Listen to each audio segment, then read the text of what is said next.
Hello everybody, happy Friday evening live tutorial stream. We are having a Fire Friday today, which should be very exciting, doing our Fairycore pendant, which I am very excited about as well.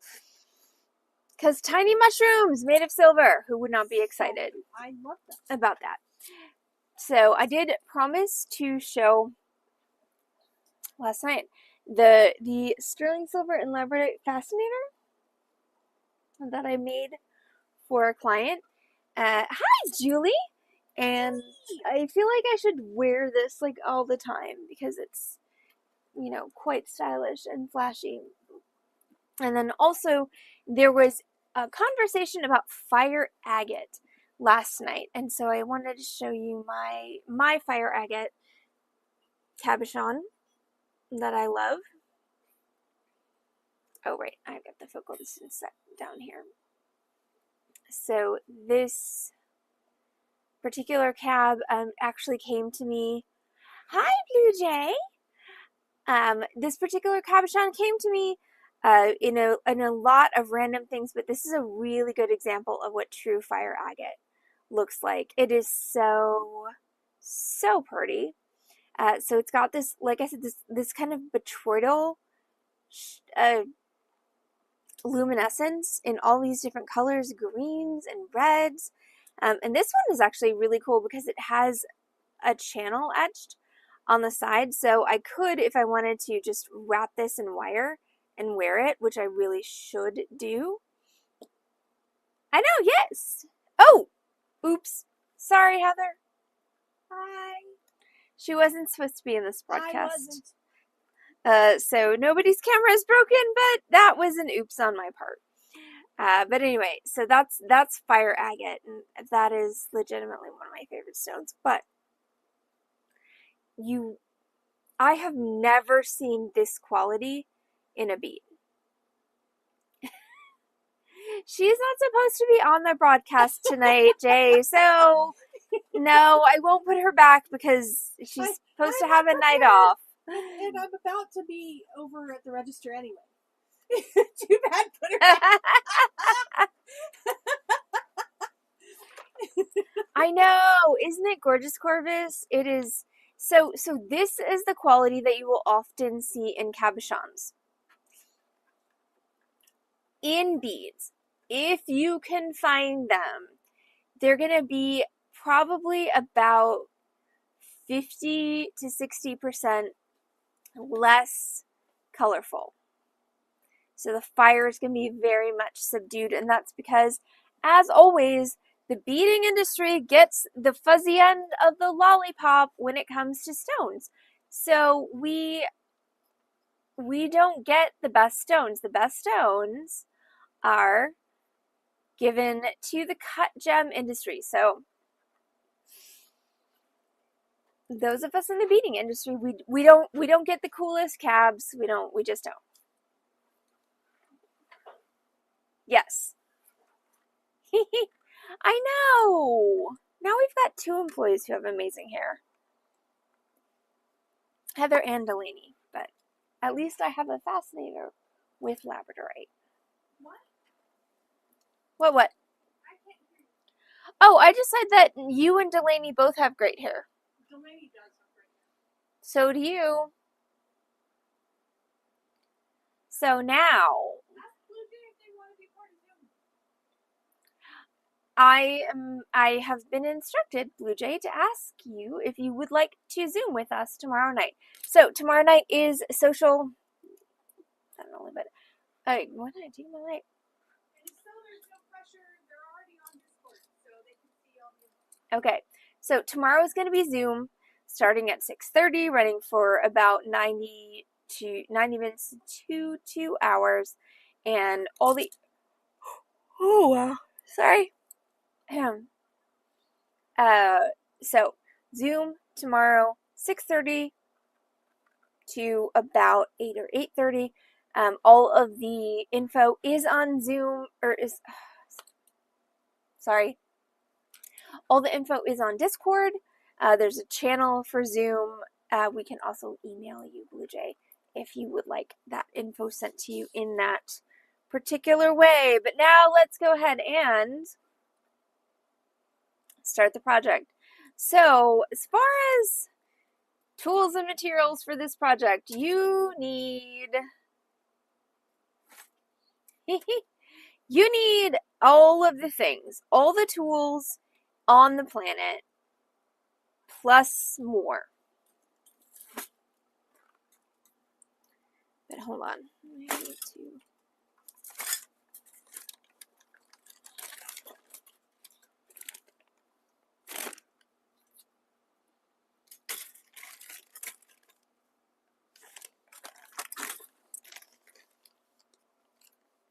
I'll try not to yawn, Lori, but I have no promises for you. None. None promises. Okay. So you're going to need some...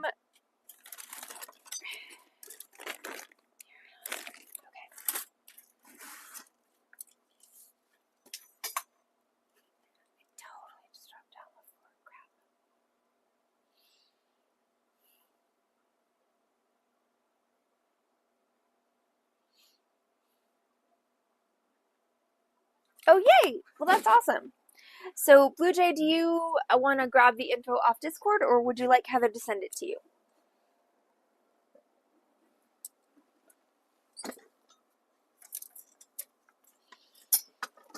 Okay, so now that I have retrieved my silver from the floor, you're gonna need some...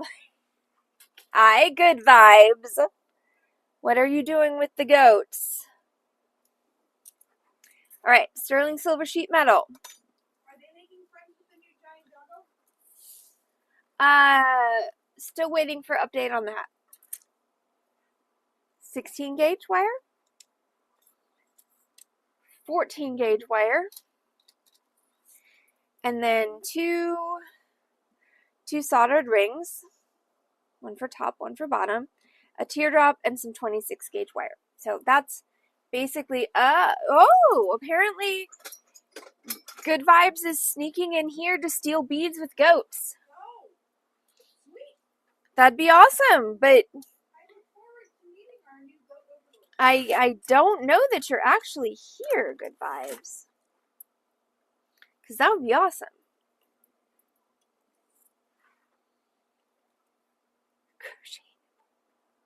Goats are, in fact, a dead giveaway. It's true. Okay, so let's make this thing. We're going to start with... So I always like to start with, like, creating all of my components. Hi, Keiko. And then doing... I'm an assembly line type of person. So what I'm going to do tonight is I'm going to create all my wire bits. I'm going to create all my metal bits. I'm going to texture them. I'm going to dap them. And then I'm going to start soldering. So, which means I really should get going because it's almost 7 already. So, let's start with the circle. So the circle on this one I did with gold filled. You don't have to do that. I like mixed metals, not everybody does. So you could totally do this with sterling silver, but this is 14 gauge and it has been hammered, though I'm going to do that after I solder it. So I'm going to start by taking my 14 gauge gold filled wire, and I have my large size ring mandrel here. Not iron, Blue Jay, torch. We solder with a torch here at the Beading. Well, we also solder with irons, but in this particular project, we solder with a torch. So I've got my large size ring mandrel here. So I'm just going to pick a size that I think is good for my pendant. I'm pretty sure I did the sample one at like a size 23 or 24. We know it's going to spring up, so we're just going to wrap that around like so that we've overlapped it. And then we're going to let it go, slide it down. So that's a size 24. That is, I believe, pretty much equivalent to my sample pendant. And then I'm going to grab myself a wire cutter. And I'm going to find a place on my piece where I've got nice curves on both sides. And then I'm going to cut. So I'm going to take my cutters, and the flat side of my cutters is the flush side, and the notch side is the non-flush side. So we want to make sure that we're using the flush side on what's going to stay. So that means that I'm going to turn it flush side this direction when I'm hitting this side. That was an interesting ricochet. And then I'm going to turn it the other way when I'm hitting this side. And so what that should give me is two relatively flush ends. I'm still going to have to solder that, not solder them. Well, I'm going to have to do that too.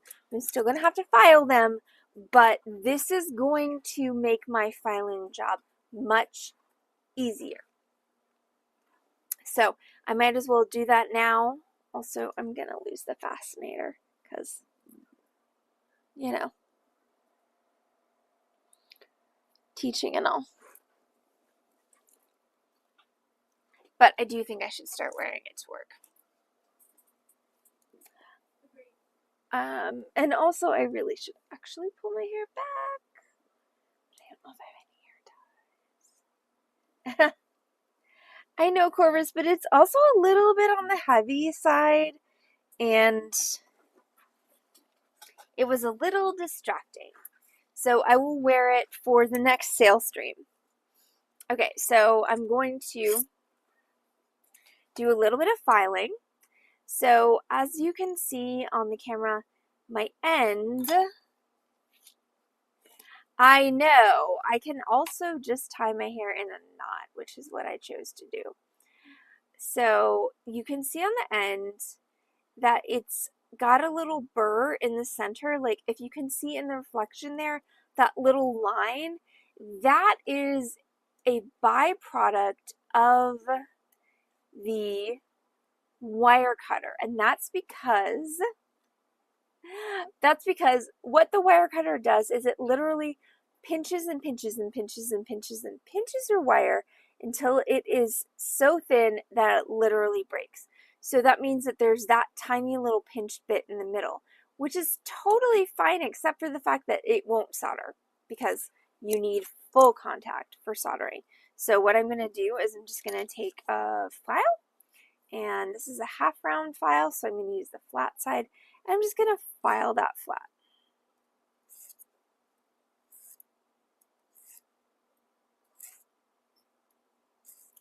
And so you can see the difference in the reflection once I filed it flat versus the other side that hasn't been filed flat. So this isn't, just more kind of a smooth mirror-like reflection, and this one has that burr still in the center. So I'm now going to go ahead and file that one as well.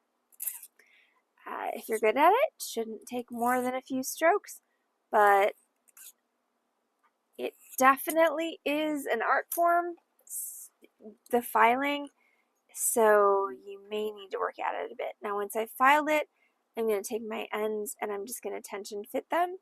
So I'm going to move them past each other and then let them snap until they're touching, and touching without me having to hold them together. And then I do need to take my chain nose and just give it a little squish. And there we go. Line them up. Okay, so that is now ready for soldering. Okay, so now we're going to go ahead and cut and texture our mushrooms and cut our 16 gauge wire. This is about to get loud here on the Beading Dream stream. So if you have sensitive ears, maybe you're not sitting across from me. There's a reason. If you have sensitive ears, you might want to turn the volume down. What I'm going to do is I'm going to take my disc cutter and my silver sheet, and I'm going to cut myself 3 circles. And I'm going to use the second smallest and third smallest punches on my disc cutter. I'm going to do 2 little, 1 big. So this is a disc cutter. This is a nice disc cutter. I am going to say for the 1000th time, if you want to get a disc cutter, don't get a crappy one. Just don't do it, because it is not worth it. It's so awful. Like, just either cut your discs with a saw or pony up $200 for a disc cutter.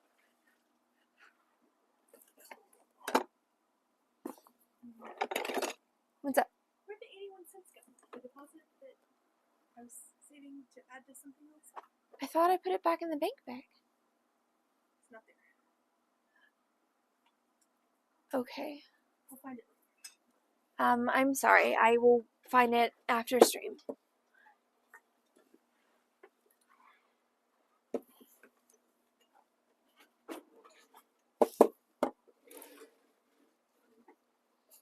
Okay, so the way these guys work, you pick your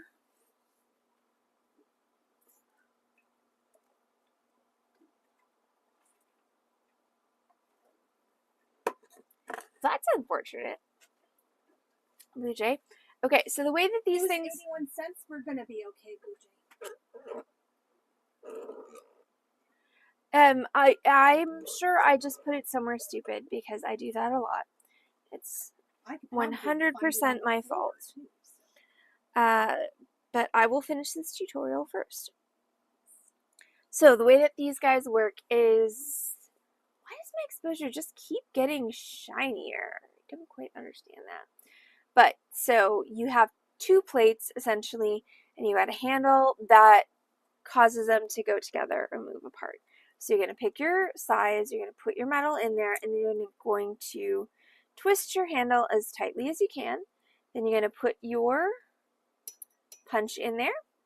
And I have this amazing, that was a gift from a client, brass dead blow hammer. It's fantastic. I'm going to pound on that until the punch goes all the way through the metal. There we go. And now I have a disc. And I'm going to do one more in that size. So I'm just going to loosen up my plates and move that over to a part of my metal that hasn't been cut yet. Tighten it down.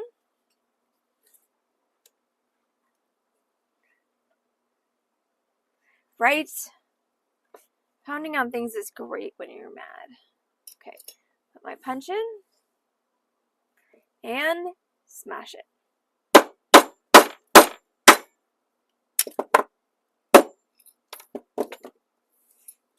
All right, and then one more.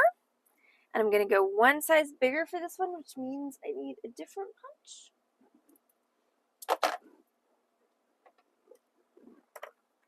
So that's going to be this next one up.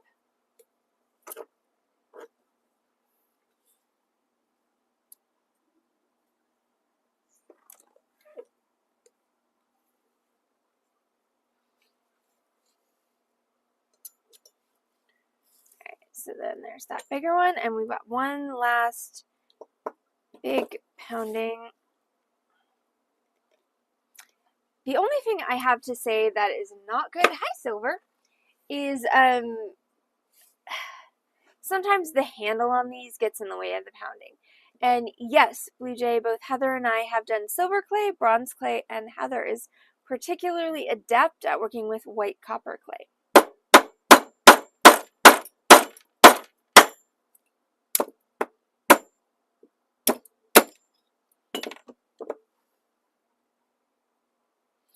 Okay, so I've got 3. Oh my god, tell me I totally. Sorry, gotta cut one more because I dropped one. So 3 circles is the goal, and now I have 2.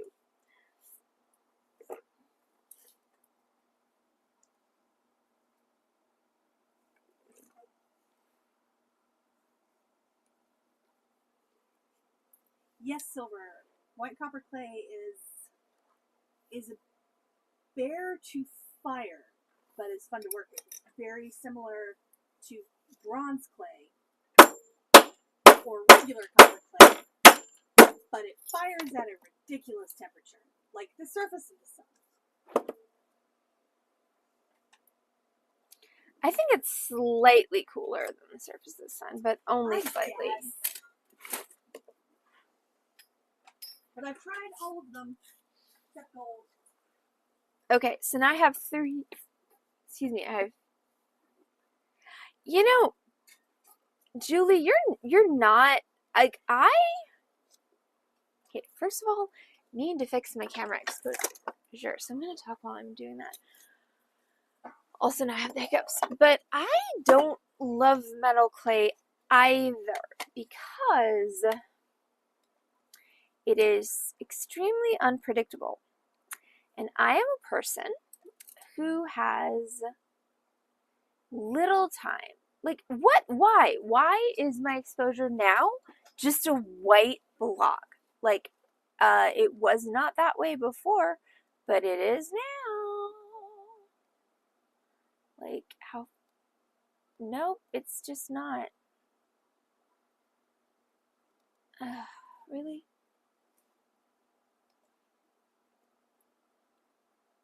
Okay, well, at least now I can see things. That's good.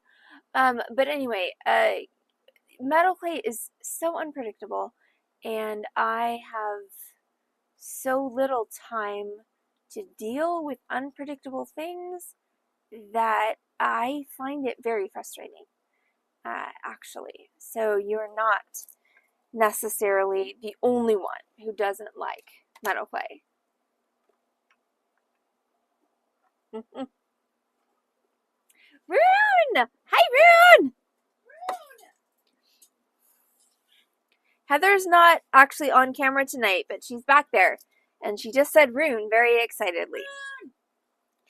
Okay, so now I've got my 3 discs, which are the tops of my mushrooms. So now what I need to do is texture these so that they look a little bit more interesting, which means I need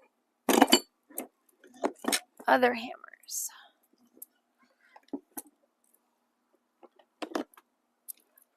All right, so now I've got my bench block.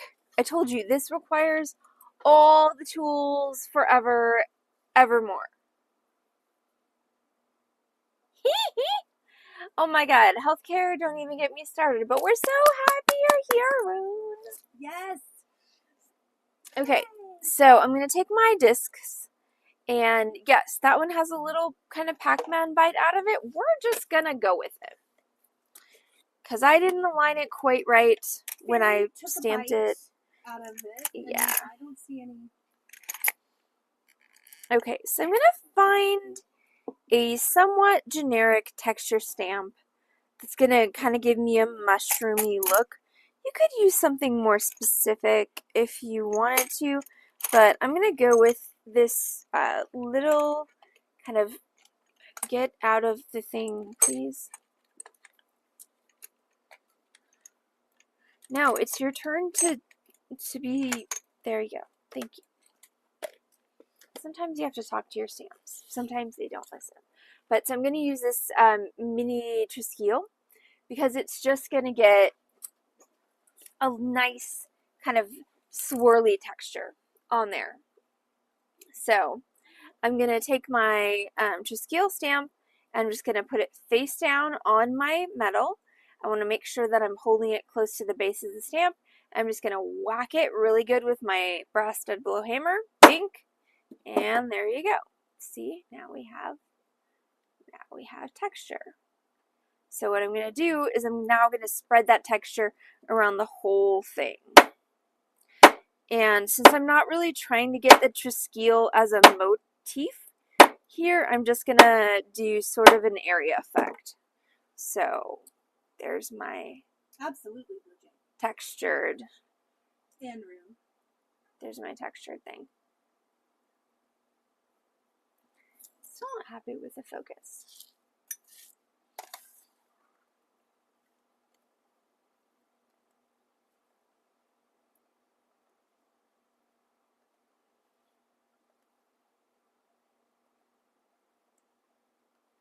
I'm just going to try autofocus for a second. See, it's supposed to focus, but it doesn't. It is confused. Like me sometimes. Alright, so that was a fail.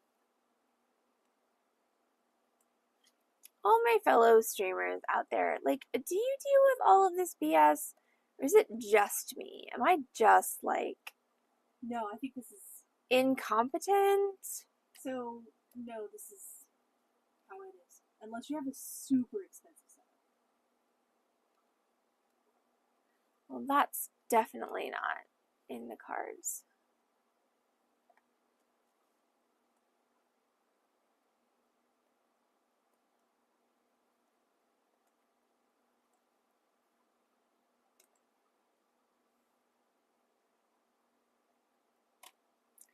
Okay, well, I'm glad it's not just me, at least. Okay, so focused or not, that's a textured disc, and I'm going to do 2 more.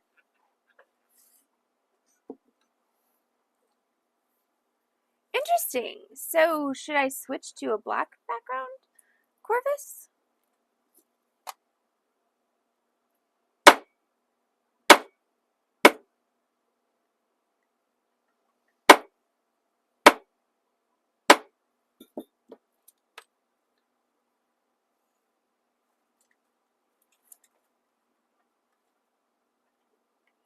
Okay, noted. I will get some darker contact paper.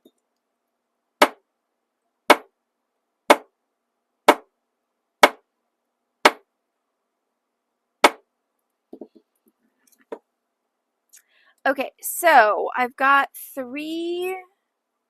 We had an unexpected thunderstorm today. I saw some clouds. And it's like, Heather, is it supposed to rain today? And she said, not according to the weather. And then 2 minutes later, it started raining on the car. I want to point out that my weather still, to this second, says 0% in last 24 hours when we drove through rain, and none expected in next 10 days. That's what it said this morning. Just said it was going to be cloudy, and then giant boomer thunderstorm. Yes. Okay, so now we're going to dap these.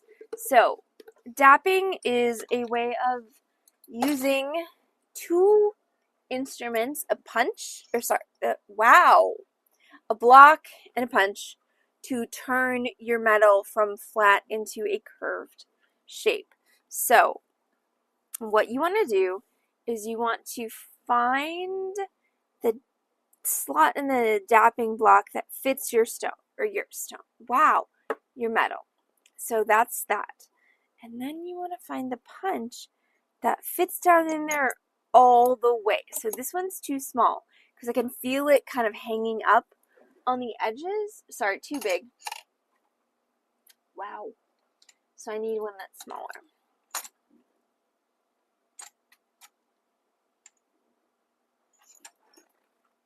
So this one fits all the way down in there with no resistance. This is the one we want. You're going to take your disc and you're going to put it texture side down because we want the texture to be on the convex side of the mushroom. And then we're going to pound on this.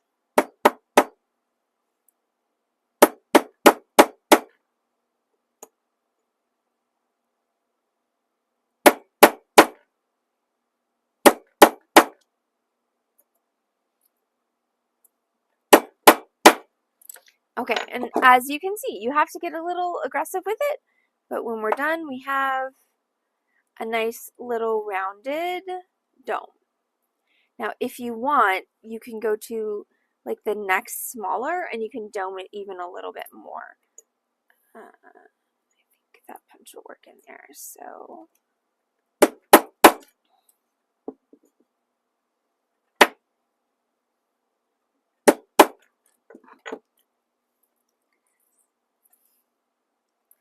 And then you can wind up with an even slightly more curved piece. And then I've got my 2 small ones. So, I think it's that one there.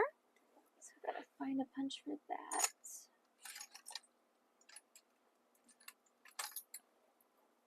So dabbing sets are very cool, but they do also take up some space.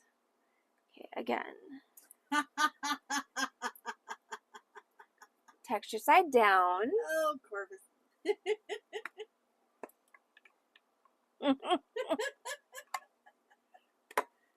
I think your brain has been corrupted by your own peen shrooms, Corvus. It's not our fault there were peen shrooms. We didn't make the peen shrooms. They were really cute though. We didn't start the peen shrooms. I'm sure there's more to that potential song. Yes. Isn't there always? There should always be. Smaller punch, I think. Let's try you. Okay, so basically I'm just pounding things in my dabbing block to make them into cute little mushroom caps. Just pounding in the block.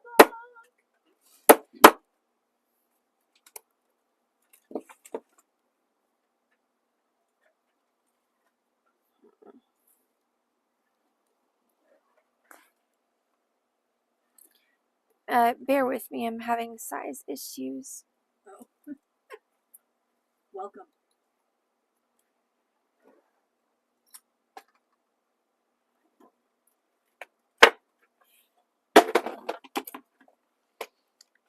I can just go down there and stay down there.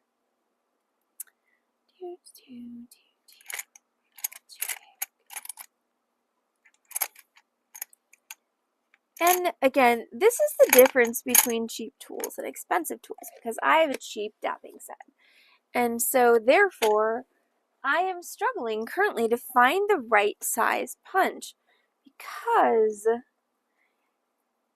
when the tools are cheap, there's not as much meticulous attention to the fact that things need to match up. Oh, there it is. Okay, cool. So we're going to go with that one and this punch again, and I'm going to take it off camera because I think I need a little bit more space for pounding. So I don't want to like knock the camera out, because that's something I haven't done yet. Like I've melted a camera, but I haven't physically like destroyed one with a hammer yet. And I would prefer not to.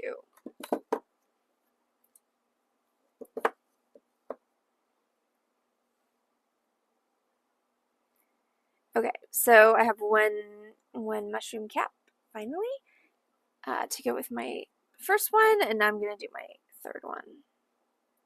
Oh dear, Blue Jean, that sounds like a story. Don't forget to put them face down. Otherwise, all that texture will be on the inside, which is not what we want.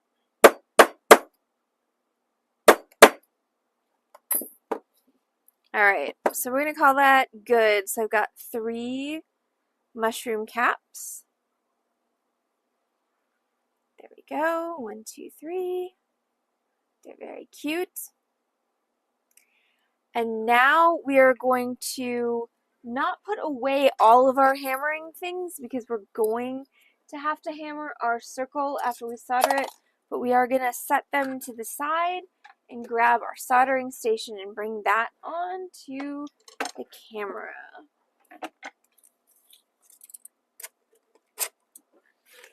Move things to try and, set as few things as possible on fire. Those I'm done with, so it's going to go there. Alright, so now I've got my soldering set up. I'm going to move these fire opals because I don't want to crisp them, and this because I don't want to melt it. So we have now. Oh goodness! What? I'm reading the Blue story. Ah. Wow. So we have our soldering board. We have our torch, which I'm gonna take a minute to refuel.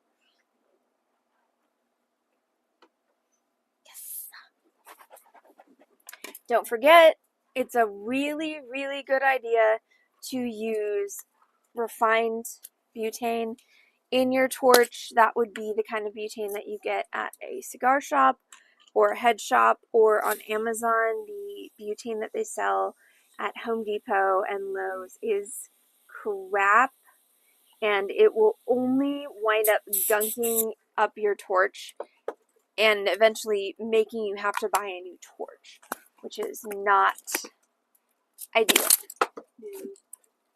But anything that says 7 times, 10 times, 11 times refined, like, that's good. But I mean, seriously, you're not, Blue Jay is not wrong.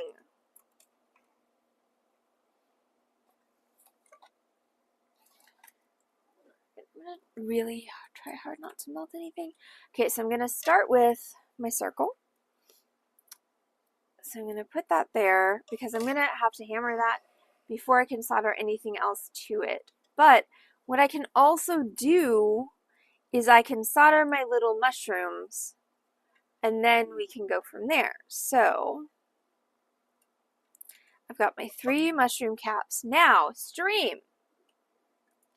Raise your hand if you remember what sweat soldering is. We do have a fire extinguisher and it is quite close to me.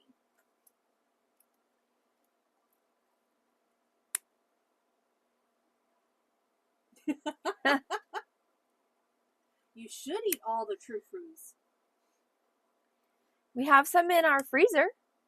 You can come and eat them here. Just saying. All right. We like fire, but we don't like burning. So, different things. Sweat soldering is when we take solder and that focus is just pissing me off. So you can't see anything. Give it one more try. So sweat soldering is when you take solder and you melt it onto the surface of the piece upon which you are working, and then you take another piece of metal and you hold it against, I think that's better, you hold it against that solder and wait for the solder to melt and reflow, and then the 2 pieces solder together. So that is sweat soldering. So what I'm going to do is I'm going to take my flux, and again, I'm a liquid flux girl now. I have changed camps because I like the liquid flux and it doesn't disturb all of the things that I've laid out. So I'm just going to flux my joints with my liquid flux, which is completely not coming out in any way, shape, or form. There's no flux coming out of this particular bottle. So let's employ a little bit of problem solving in the way of shoving a wire down the nozzle to try and clear it out. So, does anyone wonder why fabricated jewelry, especially non-mass produced artisan jewelry, is on the more expensive side of life? This is why, because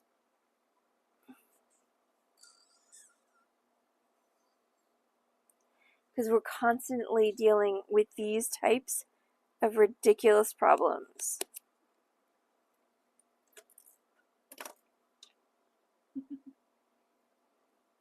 Or as the song goes, it costs so much because it takes me fucking hours. Yep. So now that I've got this unclogged, I'm going to flux that, and I'm going to flux the inside bowls of these. And then I'm going to take my medium solder. Okay, so Heather can attest that the creation of this piece was a bit of a trial. There were some cursing words that were said.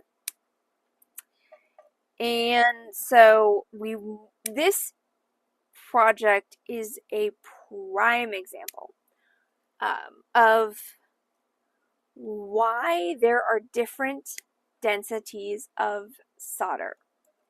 Because once I have soldered my ring together and my mushroom stems, which I cut from my 16 gauge wire, they're about 3/4 of an inch long each. I'm going to recut them to be the right length after I've soldered them. Once I've soldered my ring and my mushroom stems, if I used medium solder again, everything would fall apart. And how many times did I curse Heather when I was making the sample? At least 4 or 5 that I heard. Yeah. Some of it might have been internal. Oh yeah. Screaming. Yes. So we're gonna step down from medium to extra easy to finish this pendant just because it is a little bit difficult. And also I did discover a trick, which is if you use tweezers as a heat sink when you're holding the mushrooms to solder them on the pendant, that is definitely helpful. So what I've done is I have fluxed my joint here and I've fluxed the inside of my 3 mushrooms there. Now, I am a pick transfer solderer. I try to do whatever is simplest when I'm teaching, but in this instance, pick transfer for me. I don't keep account anymore unless it's online. This was just normal business days. For me is easier, so that's what I'm gonna do. So I've got my torch, I'm gonna light it. Yes, my igniter is still busted. Why is my igniter busted? Because I used crappy butane. Just saying. Learn from my mistakes. So now what I'm going to do is I'm going to heat up each of my pieces of solder and then my pieces that I'm going to solder, and I'm going to actually solder them together. So I've got my piece of solder and I've balled it up.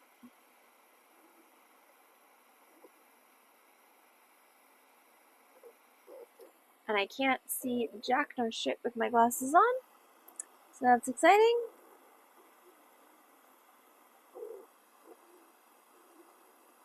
Alright, so I have, except I can't see the screen without my glasses on. And now my hair is just going to start getting real cray because of the glasses up, glasses down thing. But what I have is I've got a piece of solder, a ball of solder on my pick. So now I'm going to take my circle, I'm going to heat around it, I'm going to focus on the joint, and I'm going to get my solder to come off my pick, stick to the joint, and then I'm just going to paint my fire across the joint until that solder just, there you go, see? Rolls in and closes the joint. Now I'm going to take this with my tweezers, I'm going to put it to the side so it can cool. Now I've got my 3 little mushroom caps. So first thing I'm going to do is I'm going to take 3 pieces of solder, I'm going to transfer 1, boom, boom, boom.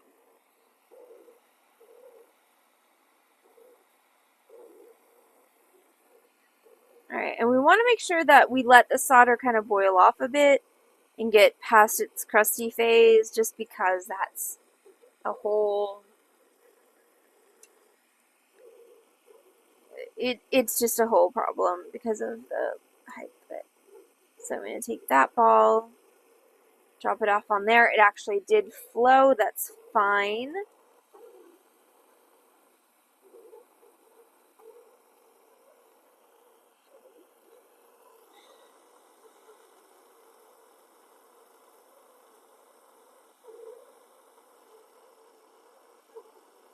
Alright, we're going to drop off this one on number 2.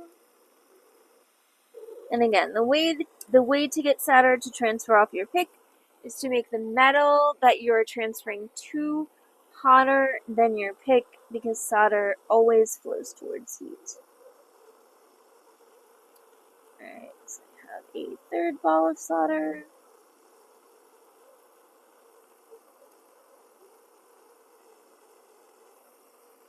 I'm going to put that on this 3rd one. Okay, so now all 3 of those pieces have solder on them. bear in mind your solder. Bear in mind that what I don't even know what my hair is doing, but your solder pick is hot, so be careful where you put it. Don't put it on the floor. Don't put it anywhere that it's gonna. We get that in a minute, but don't put it anywhere where it's gonna melt stuff or set things on fire. Just saying. Okay. So now we're gonna find our 3 pieces of 16 gauge wire that we cut earlier, which are right here. And again, I cut these 3 pieces the same size. They're about 3/4 of an inch because what I'm going to do is I'm going to solder them to the mushrooms and then the mushroom caps, and then I'm going to cut them to length. So I want to go ahead and make sure that they're flux, but they don't need any solder theoretically because we've got solder inside all of these 3 babies. So now it's torch time again. And so I, as a right-handed individual, I keep my torch in my left hand and my pick or my tweezers in my right hand because I need more dexterity with the pick or the tweezers rather than the torch. The torch is kind of an area effect and the tweezers are very precise. So that's how I do it. That doesn't have to be how you do it, but just, you know, from my experience, that's what works best for me. So I've got a piece of wire in my tweezers, and I'm gonna heat my mushroom cap that I have solder in already. I'm gonna just set that in there. There's gotta be contact, okay? You can't just hover it over the thing and expect it to work. It has to be contacting firmly and stable. And confirm. So I did that, and look, now I have a little mushroom. So now I'm going to do the other 2. So again, you've got to grab your wire, you've got to set it in your little cap, heat everything, wait for the solder to reflow, but while you're waiting for everything to reflow, you have to be even-handed. That's 2. Here's the 3rd one.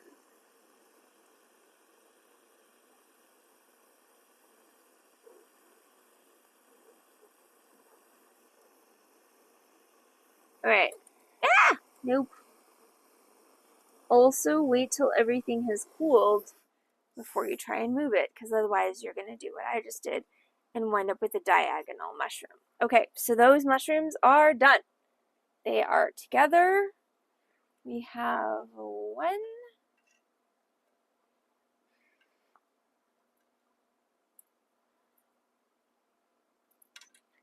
2, 3. Alright, so we have 3 mushrooms. They're all soldered together. Now, don't touch them right now because you know what? They are hot. So we're going to just take a second, take a breath. What did I say I was going to tell the stream tonight?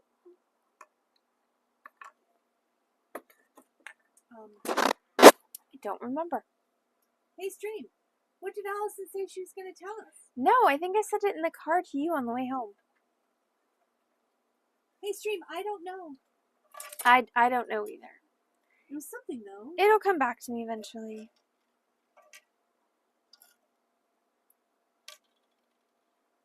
So, when you're determining if you can... well, you know. She doesn't have to tell us that. She just does it. And No, I just do obvious. it. Okay, so while those are cooling, we're going to go back to our circle. And what I'm going to do is I'm going to take my circle, I'm going to take my bench block and my hammer. And I'm going to pound that circle flat. Now, pounding the circle flat is not completely necessary, but I do like the look that it affords the piece. So, circle, bench block, and whack it.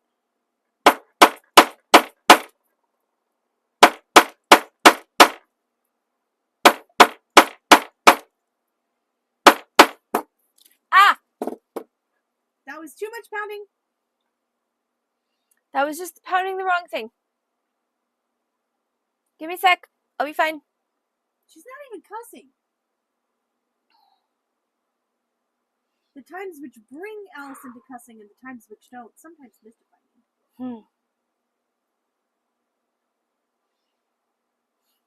Although you know it really hurt when she isn't cussing. I think that's probably the thing. Okay.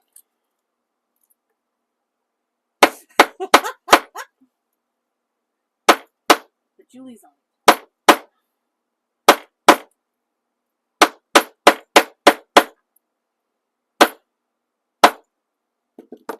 I mean, I already drilled my thumb on Wednesday, so smashing my finger today is not completely out of character.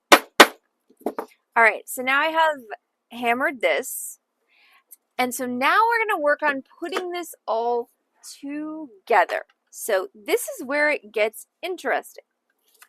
Because, once again, let's talk about densities of solder.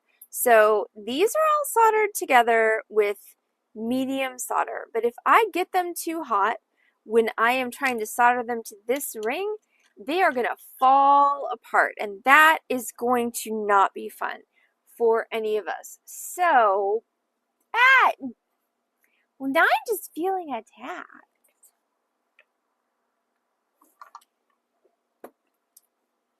But I'm going to continue on anyway. Her fine motor skills are awesome nearly all the time, just like most of us. I will say that I feel like my profession is a greater handicap than most people. Like, most people have a, 1 in 100 chance of smashing themselves with, like, they're gonna, okay, hold on. Back it up. So, your average person is going to smash their finger, say, 1 in 30 times that they use a hammer. I am also going to smash my finger 1 in 30 times that I use a hammer. But the difference is I use a hammer 30 times a day. I feel like that's where the difference lies. Heather, as the mathematician of us, can contravene me. Each time like, are the same. But if you buy 40 lottery tickets instead of just one, then you're... Yeah. So, I do feel like my fine motor skills and everyone else's fine motor skills are similar. I just have to use mine more, and therefore I screw up more.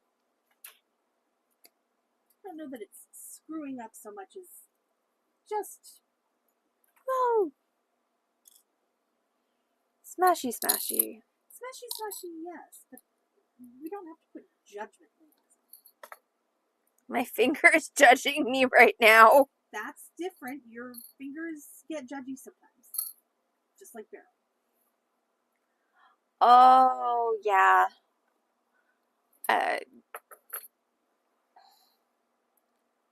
Yeah, and that's the thing. If you work in any kind of, like, mechanized production, like, then your potential for death and dismemberment increases exponentially, because I'm not using...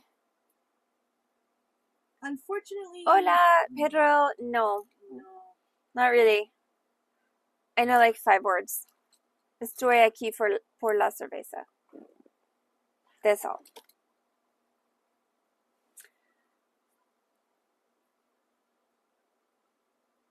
But yeah, so I really feel like it's a matter of odds. We do have a viewer who speaks Spanish. We do. Corvus, are you still here?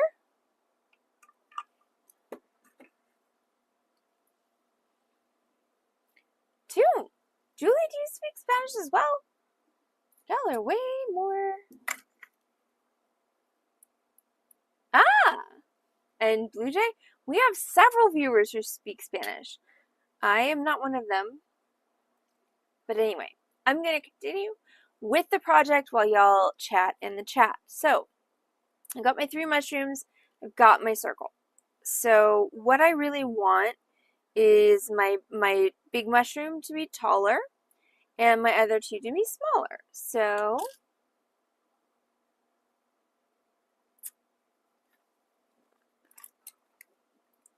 I'm going to cut that one to a slightly taller height, and then what I'm going to do is I'm going to cut my little ones so they kind of tuck in underneath this one. And the curve of this one is super helpful in that this one is not curved, but I'm going to convince it wants to be. Sweet talking. Yes. Sweet talking meaning I'm going to bend its ass with the pliers. If mushrooms have asses, I don't think they really do. And I'm going to make that one the same length.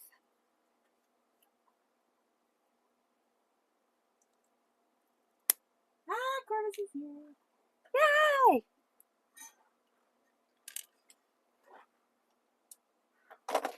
Okay, so now we're going to solder this all together using easy solder. So you'll notice that I soldered my gold-filled hoop together with sterling silver solder. So what I'm going to do is I'm actually going to plant, aka solder, my mushrooms right there. That way all the silver solder will be at the same place. And because the mushrooms are silver, it's not going to be really out of place. And then I've got my soldered rings, which are over here, and I'm going to do directly opposite my mushrooms. I'm going to do a soldered ring on the bottom of the circle and on the top. So the soldered ring on the bottom is going to be to hold a little bead, and the top is going to be to hold a jump ring to attach it.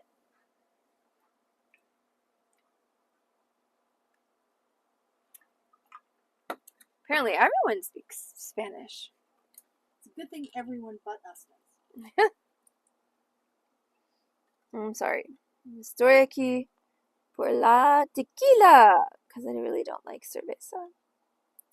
So now what I'm going to do is I'm going to set these up. And as y'all have heard me say a lot, preparation is important. Like, the more you prep, the easier your soldering is going to be. In this case, that means with these little mushrooms, you kind of have to make a little curve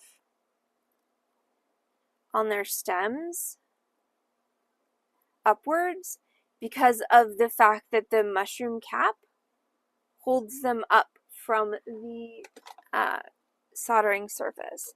So there we go. So what we want is this here. So we want that mushroom stem touching your circle with no space in between. And then we're going to just add our other two.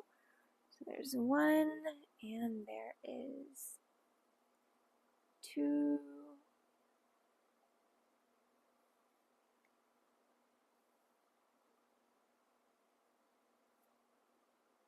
Oh boy. Okay. I'm just gonna concentrate on this. Because I'm better at this than I am at Spanish. Okay.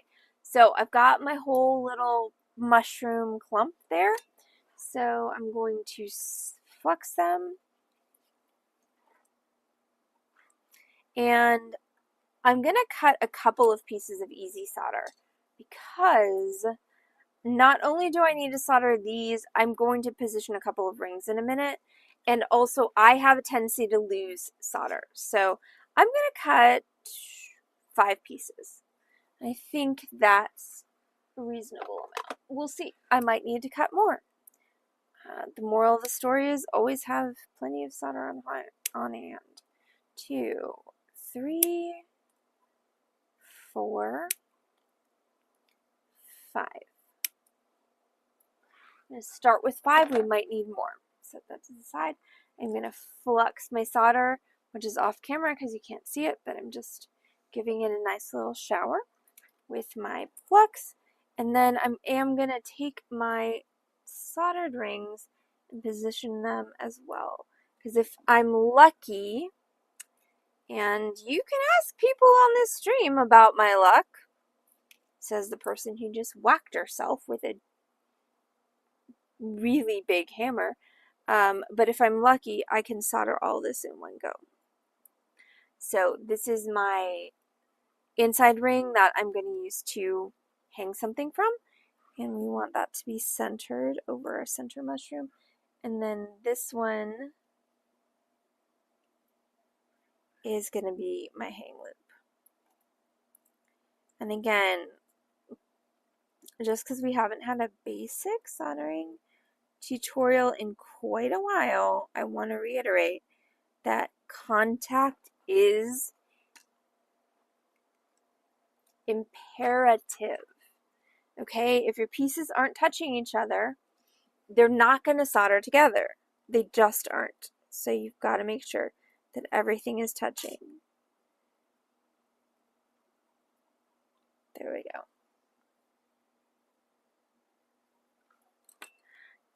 I'm going to be fine with my bracelets, Blue Jay, but thank you.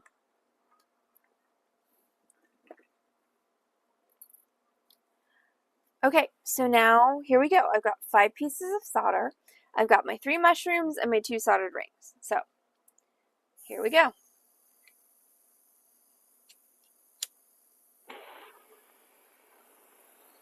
Alright, and I'm going to... Oh, I dropped my solder pick.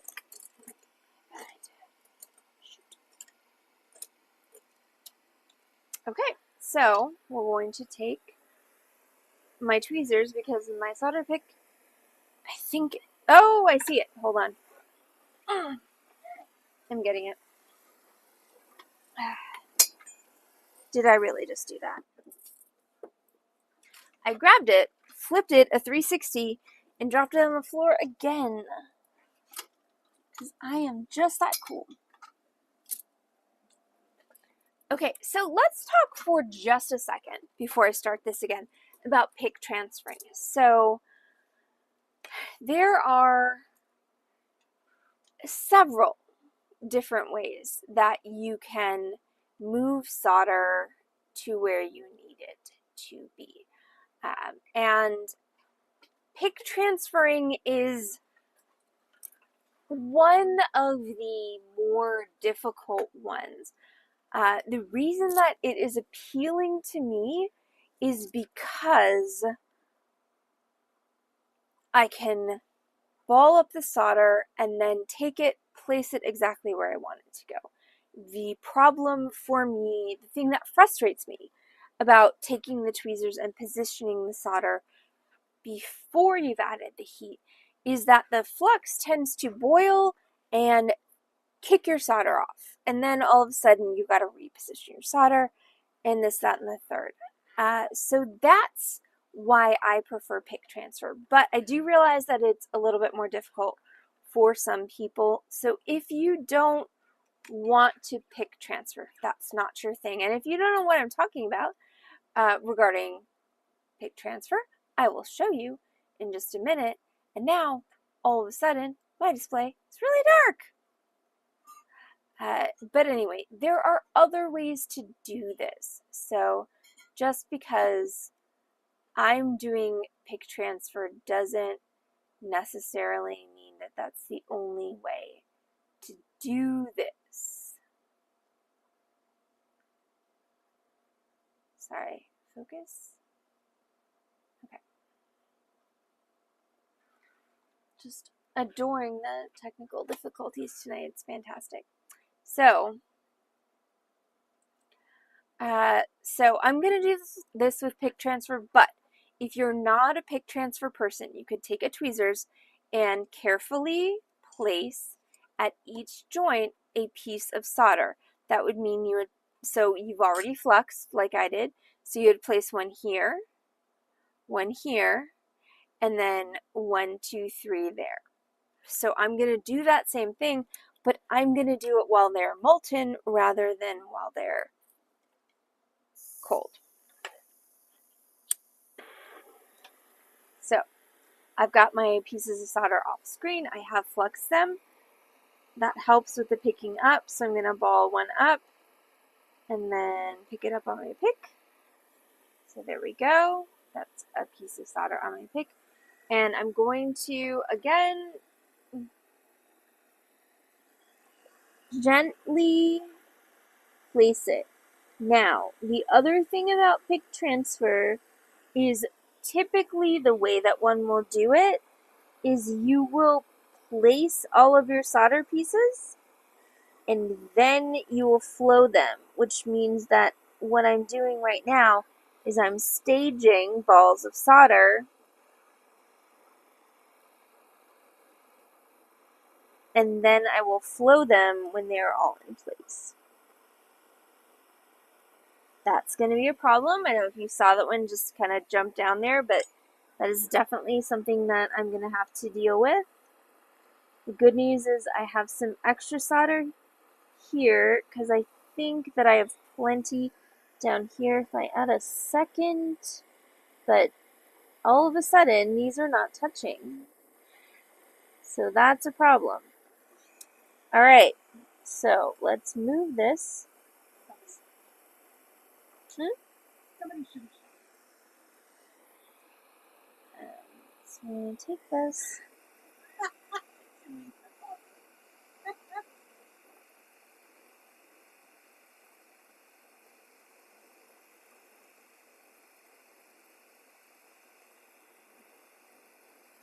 Okay, so I've got my mushrooms.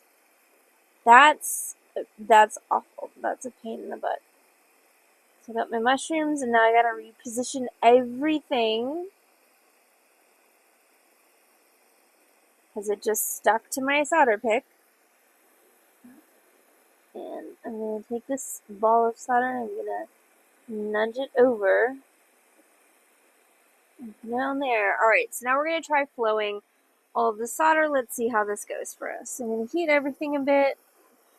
And I'm gonna focus on the base of my mushrooms and see, okay, so we see the solder ball up, and now we're just gonna see what it solders together, which is it soldered the mushrooms together, but not the mushrooms to the actual ring. So we're gonna add a little contact there and give it a little persuasion with our solder pick.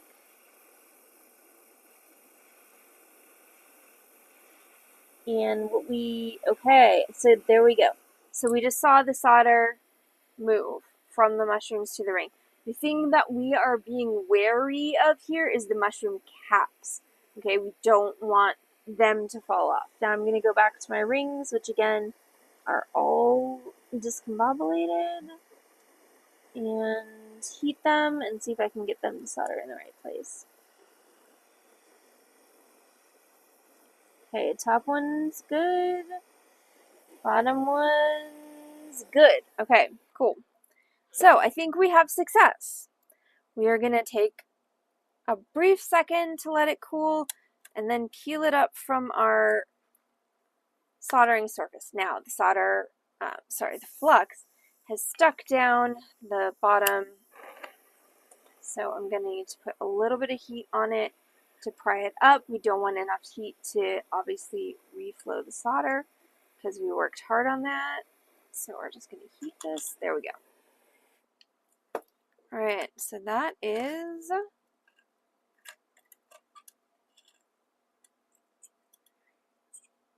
it. We did it. That's our Fairycore pendant. So I'm going to let it dry for a sec, and then I'm going to wrap the stone on. But yeah, I did it! Yay, me!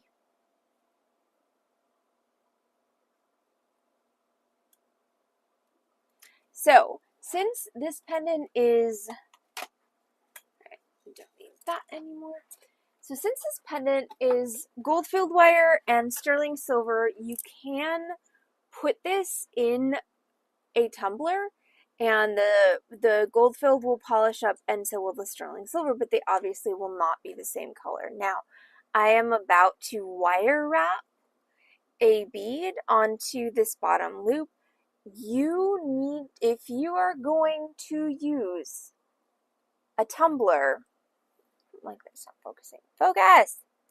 If you're going to use a tumbler, you've got to tumble it before you wire wrap on your bead. So basically what I'm going to do is I'm going to wire wrap on my bead for the purposes of tonight's tutorial, and then I'm going to cut it off, and I'm going to tumble my pendant, and then I'm going to put it back on. But for tonight, I have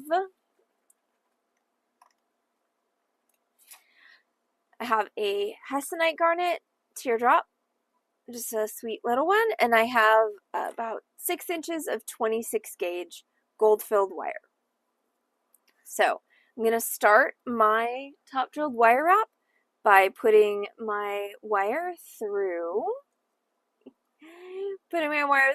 the stone, so I have about an inch on one side and all the rest of the wire on the other side. I'm going to bring it up, and I'm going to grab my chain nose to help me with this. So I'm going to bring it up against the holes of the bead so that I make a triangle, and we want the point of our triangle to be centered above the point of the bead. Now I'm going to take my chain nose pliers, which are the flat ones. I'm going to grab on the long wire directly above the point where those two wires cross. So I've got crossing my two wires there. I'm just going to grab, and then I'm going to bend that long wire up. And what that's going to do, if you can see, is it's going to take this long wire and it's going to center it over the central axis of the bead. Now I'm going to just take my fingers and I'm going to wrap the short wire around the long wire 1.5 times. You do not want to wrap too many times, because then you'll wind up with a really big wrap at the end, because we're going to do another wrap. It's going to come down from the top. So I've got it wrapped around 1.5 times. I'm going to trim it, and I'm going to take my end and just press that down. Okay, now we're going to do a basic wire wrap loop on this wire. So we're going to take our round nose pliers, and we're going to grab, touching the wire wrap that we just finished. So that coil that we just finished, when our pliers touching that. Yes, I was doing something. Oh, I was messing with my earrings, Blue Jay, earlier today. And for some reason, one of the snakes was facing front and one of them was facing backwards. And I kept twisting it to try and make it face forward. And I was like, I am going to break these earrings. I'm going to have to remake them. Now, luckily, they haven't broken thus far, and I have 2 forward-facing snakes, but you never know. Oh, also, now that I'm not playing with fire, I can take down the hairs. Okay, so now it's time for a basic wire wrap on top of this. So we're going to take our pliers, round nose, and we're going to hold, again, touching the top of that wrap, and we're going to push our wire away from us to make a 90-degree angle. I'm going to loosen our pliers, rotate them 1/8 of a turn, grab again, and pull that wire back up over the top and down. So now you should be starting to make a loop.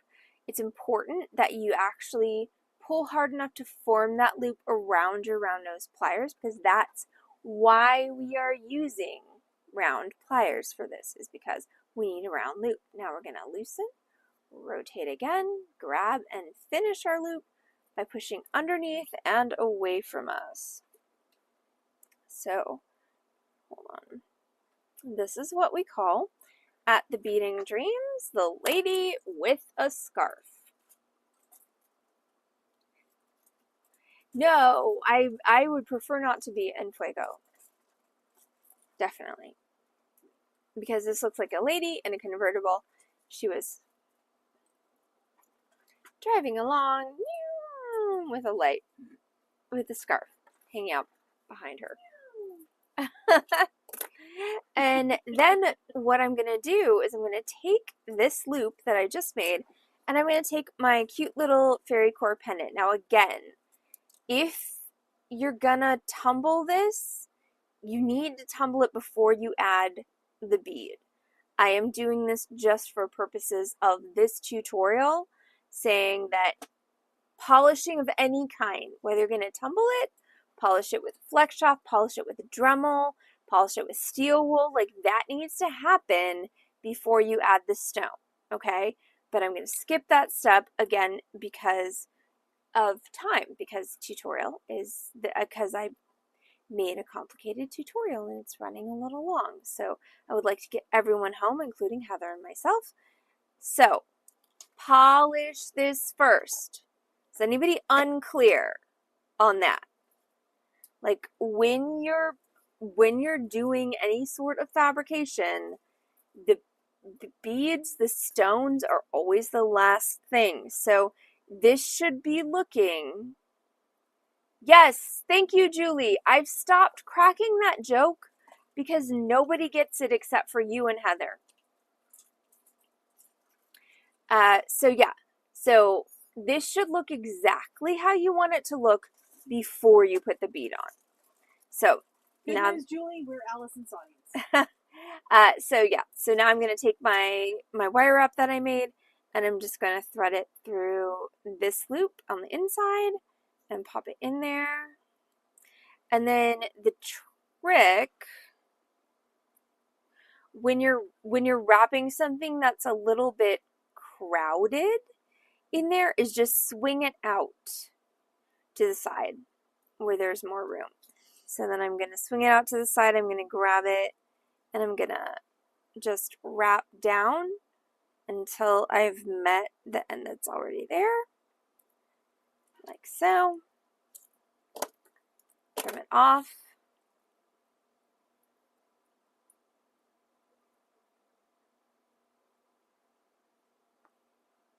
As close as you can. And then tuck the end in. So there's a little stabby bit right there that I just need to squeeze down so it doesn't catch on anything.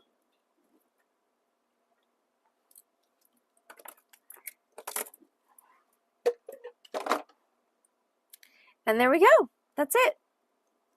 That is our Fairycore pendant with hessonite. My sample was with chrysoprase, but you can really do it with whatever stone you want. You can do however many mushrooms you want. Now, I will tell you that the supply list said 24 gauge for the mushroom caps, and I had a lot of trouble when I was soldering the sample with the mushroom caps falling off. So for tonight, I used 16 gauge for the mushroom caps, had no trouble. That's because the bigger piece of metal is a better heat sink, and you don't have to worry so much about the heat transferring from here to here. So I would highly recommend not following the supply list in that instance and using something like an 18 or 16 gauge for the mushroom caps. You could add more mushrooms around the edge. I had cut a little moon that I was thinking of adding, but I decided against it. So you can take this technique and you can do a lot of really cool sort of fairycore, cottagecore things with it. If you were a really or goblin core, it's true. If you were really an accomplished jeweler, after everything was polished, you could even set some little diamonds or CZs into the top of your mushrooms. Was it I got it? God. That you were going to tell us? No, it wasn't. It was something before I got it. Oh, the dinosaur! That's right! Okay, so, hold on. All right. So, the project is finished. We've done the Fairycore pendant, but now it's briefly story time before Heather and I go home. So, Heather and I are driving home on the freeway, and I look past downtown, and I look at a building, and I'm like, why does that building have a dinosaur on it? Did that building have a dinosaur on it yesterday? And the consensus is probably not, because we would have noticed it. I mean, we're both into dinosaurs. Yeah. If So you want to know what our favorite dinosaurs are, we can rank some. Not right now, So though. no, yeah, but it was a bright green brontosaurus or brachiosaurus. It was stylized. Yeah. And so then there was a name on the side of the building. So Heather Googled it because I was driving. And Heather, this company, H.F. Sinclair, whose logo is a dinosaur, what do they do? They're an independent petroleum refiner. That's real dark. That's like all the barbecue restaurants with the pigs. With the pigs, logo. yeah. Or all the pest control people with mice. Yes. Like what Truly Nolan, where their cars are like have mice ears and things. But yeah, we laughed about that for the rest of the drive. Yep. So thank you for reminding me what I was trying to tell this dream. But also, Corvus, we think of you every time we pass this. It's a billboard for a lawyer, like an attorney who helps when you get in an auto accident.